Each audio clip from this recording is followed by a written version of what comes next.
आइए भाइयों, आज हम आप लोगों को बता रहे हैं जो है कि मानव का उत्सर्जन तंत्र ये क्या है। और जो है कि कक्षा 10 के लिए ये इतना इम्पॉर्टेंट है कि अब हम कह नहीं सकते हैं। ये जो है कि बोर्ड परीक्षा में अनिवार्य है आना। तो आज हम बता रहे हैं मानव का उत्सर्जन तंत्र। चलिए आते हैं, देखते हैं।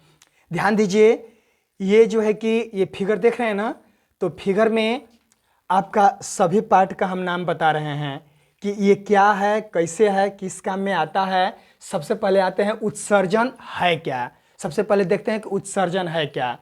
देखिए, मानव जीवन में या फिर किसी भी प्राणी में उत्सर्जन एक बहुत आवश्यक अंग है। ये जो है कि इतना आवश्यक अंग है कि यदि मानव को या किसी भी प्राणी को उत्सर्जन नहीं हो पाता है तो मनुष्य के अंदर जहर फैल जाएगा। मनुष्य जो है कि बहुत से रोगों से ग्रस्त हो जाएगा, यहाँ तक कि मानव की मौत भी हो सकती है। इसलिए हमें जो है कि हमारा उत्सर्जन होना अनिवार्य है। यानी उत्सर्जन है क्या, ध्यान दीजिए। सबसे पहले आते हैं, देखिए, उपापचयी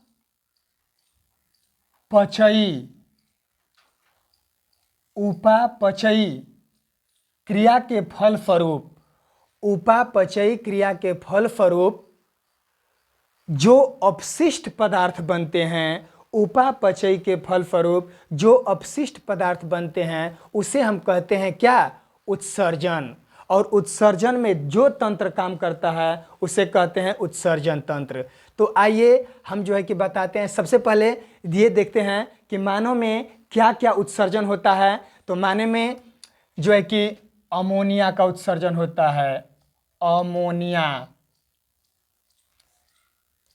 उसके बाद यूरिया, उसके बाद यूरिक अम्ल,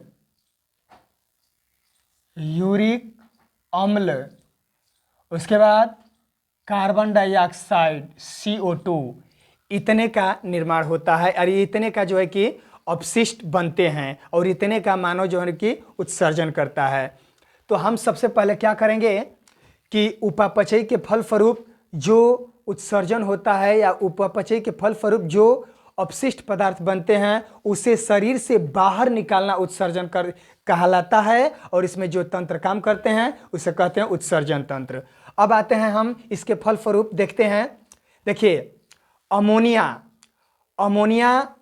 का उत्सर्जन किसमें होता है। देखिए, खास तौर से हमें एक नाइट्रोजनी अपशिष्ट पदार्थ के बारे में बात करेंगे। नाइट्रोजनी अपशिष्ट पदार्थ के बारे में बात करेंगे। तो नाइट्रोजनी अपशिष्ट पदार्थ में ये 3 आता है, ध्यान देना है, ये 3 आता है ना। पहले अमोनिया, दूसरा यूरिक अम्ल, तीसरा यूरिया। इस प्रकार से देखिए, अमोनिया का उत्सर्जन क्या करता है। अमोनिया का उत्सर्जन तो कोई भी जलीय जीव, कोई भी अस्थिल मछलियां, देखिए ये अस्थिल मछलियां, कोई भी अस्थिल मछलियां या जलीय जीव अमोनिया का निर्माण करते हैं, अमोनिया का उत्सर्जन करते हैं। अमोनिया का उत्सर्जन करने वाले जीव को कहते हैं अमोनोटेलिक जीव,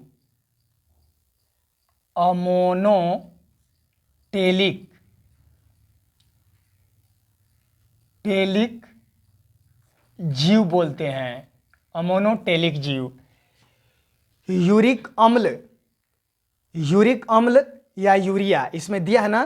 तो सबसे पहले यूरिक अम्ल के बारे में बात करते हैं। यूरिक अम्ल का उत्सर्जन कौन करता है।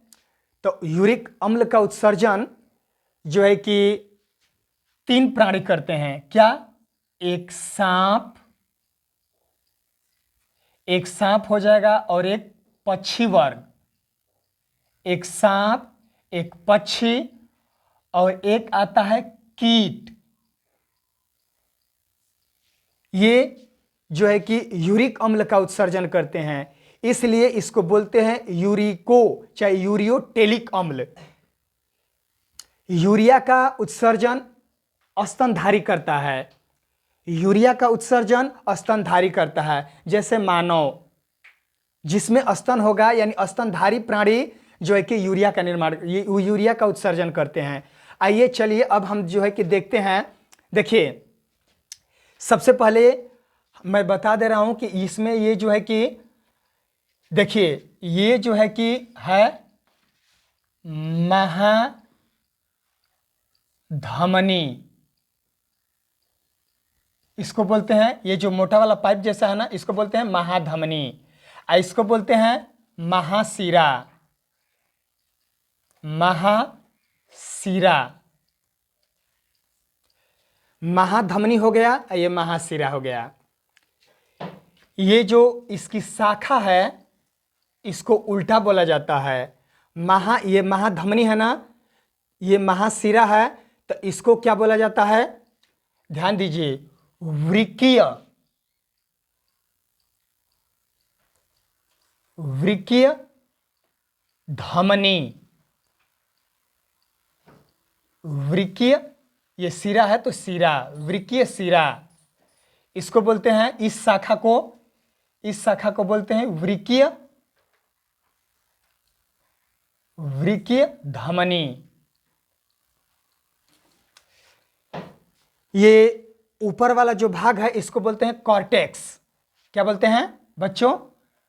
कॉर्टेक्स, इसको बोलते हैं कॉर्टेक्स। ये आपका कॉर्टेक्स है। उसके बाद आते हैं जो है कि देखिए, ये जो फूल जैसा बना है ना, इसको बोलते हैं मेडुला। क्या बोलते हैं? मेडुला। इसका हिंदी अर्थ होगा मेडुला का मध्यांश, मध्यांश। ये जो खाली जगह दिया है ना, खाली जगह, इसको बोलते हैं हम, ये मध्यांश हो गया, इसको बोलते हैं पेल्विस। इसको पेल्विस बोलते हैं। इसका नाम है, खाली जगह का नाम है, इसको बोलते हैं मध्य खांच, मध्य खांच। इसका नाम होता है मध्य खांच। ये क्या काम करता है सबके बारे में बताएंगे। सबसे पहले देखिए बच्चों, सबसे पहले जो है कि ब्लड महाशिरा और महाधमनी में आता है। महाधमनी में आने के बाद ये जो है कि ब्लड आकर के इसमें चलाएगा, किसमें? तो इसका नाम है वृक्क। ये वृक्क है। वृक्क में जब ब्लड आ जाएगा तो इसमें जो है कि क्षमता है, ये समझ लिए, मतलब मान लीजिए कि प्यूरिफाई, सफाई होता है, यहाँ पर ब्लड की सफाई होती है। सफाई होने के बाद इसमें जो है कि कुछ अपशिष्ट पदार्थ निकलते हैं। सफाई होने के बाद कुछ अपशिष्ट पदार्थ निकलते हैं इससे, सफाई होने के बाद। तो वो क्या होता है कि ये अपशिष्ट पदार्थ जो है कि इससे होते हुए, इस देखिए, इसका नाम, एक मिनट भूल गए, ये एक ठो नलिका है, ये नलिका है, इसका नाम है मूत्रवाहिनी नलिका। क्या नाम है बच्चों? मूत्रवाहिनी, वाहिनी नलिका। इसका नाम है मूत्रवाहिनी नलिका। देखिए, इधर भी मूत्रवाहिनी नलिका लगा होता है, देख रहे हैं ना, इधर भी मूत्रवाहिनी नलिका लगा होता है। ये जो बड़ा सा देख रहे हैं ना, यही मूत्रवाहिनी नलिका है। तो इसमें सफाई के बाद जो भी अपशिष्ट पदार्थ बचेंगे वो जो है कि धीरे धीरे धीरे धीरे करके रक्त, ये जो है कि प्रवाह करते करते करते करते आ जाएगा इसमें मूत्राशय में। किसमें आ जाएगा बच्चों? मूत्राशय में। मूत्राशय, मूत्राशय एक ऐसा ब्लड, ये जो है कि थैला होता है कि इसको बोलेंगे यूरिन ब्लैडर। इसका नाम क्या होगा अंग्रेजी में? Urine, urine bladder. इसका नाम है यूरिन ब्लैडर। देखिए, इसमें जो है कि मूत्र का निर्माण होता है, ये मूत्र का निर्माण होता है। इसकी जो क्षमता होता है बच्चों, ये समझ लीजिए कि 400 मिली ml से 400 ml से 600 ml तक इसकी क्या होती है, कैपेसिटी होती है। 400 ml से 600 ml जो है कि कैपेसिटी होती है। और ये समझ लीजिए कि अगर इसमें 400 ml अगर इकट्ठा हो जाता है ब्लड, तो आपको आभास नहीं बल्कि पूरी आभास हो जाएगा। लेकिन 600 ml तक इकट्ठा हो जाएगा तो ये समझ लीजिए कि मनुष्य के बर्दाश्त से बाहर हो जाएगा और इसको उत्सर्जन करने के लिए मजबूर हो जाएगा। अर्थात ये हम कहना चाहते हैं कि देखिए, ये जो मूत्राशय है ना, ये मूत्राशय है, तो ये जो है कि ये सबके पास होता है। मान लीजिए कि इसमें मेल फीमेल दोनों के पास होता है। तो मैं बता दे रहा हूं कि ये देखिए, ये जो मूत्रवाहिनी है ना, मूत्रवाहिनी, तो मूत्रवाहिनी इधर भी लगा होता है, इधर भी लगा, मतलब दाएं बाएं दोनों लगा होता है। इसमें जब प्यूरिफाई के बाद, सफाई के बाद जब मूत्र आता है इसमें, तो इसमें से जो है कि अपशिष्ट जो पदार्थ निकलते हैं तो उनको क्या क्या बोलते हैं, तो देखिए यूरिया बोलते हैं। यूरिया, इसका नाम है यूरिया। उसके बाद क्या है, यूरिक अम्ल, यूरिक अम्ल। तीसरा क्या है, तीसरा है अमीनो अम्ल, अमीनो अम्ल। देखिए यूरिया, यूरिक अम्ल, अमीनो अम्ल, यही अपशिष्ट पदार्थ के रूप में, अपशिष्ट पदार्थ के रूप में इसमें से होते होते होते हुए मूत्राशय में आता है और इस प्रकार से जो है कि उत्सर्जन का कार्य करता है। ये समझ लीजिए कि मानव हृदय में, मतलब मानव में, मानव के शरीर में जो है कि सबसे बड़ा उत्सर्जन अंग है हमारा वृक्क। क्या है, वृक्क। यही हमारा जो है कि वृक्क है, सबसे बड़ा उत्सर्जन अंग है वृक्क। ऐसे तो हम कह सकते हैं कि उत्सर्जन अंग कई हैं, जैसे आपका फेफड़ा है, फेफड़ा है, त्वचा है, फेफड़ा हो गया, त्वचा हो गया, वृक्क हो गया, वृक्क है ना। इस प्रकार से कई सारे हैं।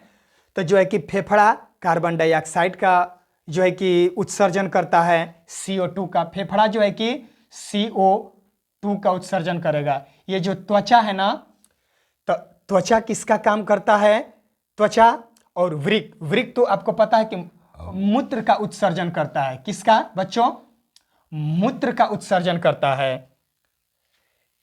ये जो त्वचा है, तो त्वचा मान लीजिए कि किसका निर्माण करता है, ये उत्सर्जन करता है, तो बिलिरुबिन और बिलिरुबिन, बिलिरुबिन और बिलिरुबिन, ये हम कह सकते हैं। यहां पे देख लीजिए किसका उत्सर्जन करता है, बिलिरुबिन,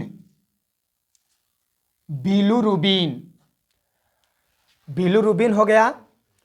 और उसके बाद आता है बिलिरुबिन। देखिए दूसरा किसका करता है, तो बिलिरुबिन,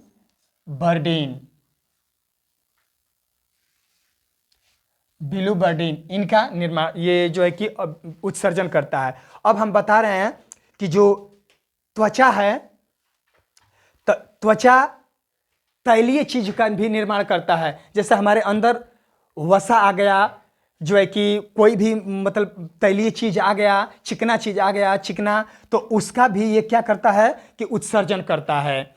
तो अब हम ये कह सकते हैं कि देखिए जो है कि हमने मानव उत्सर्जन का पूरा बेसिक मैंने बता दिया और आप लोगों को जो है कि पूरा अच्छे से समझा दिया।